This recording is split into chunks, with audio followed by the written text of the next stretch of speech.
Айбике Жеңісбекқызы, биыл 10 жастамын. Ал сіңілім Үкілі Жеңісбекқызы биыл 7 жаста.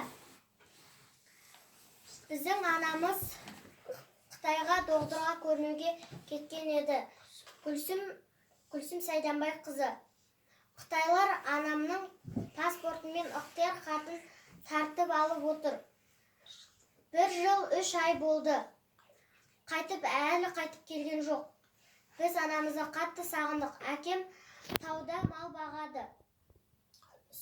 Қарнымыз ашты, киіміміз кірлейді. Көрінген туыстымыздың үйінде жүрміз. Сабақ үлгеріміз нашарлап кетті. Анамызды қатты сағындық.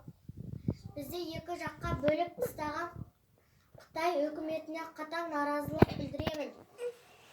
Нұрсұлтан ата, біздің анамызды қайттан ортаға қосуыңызды өтінемін.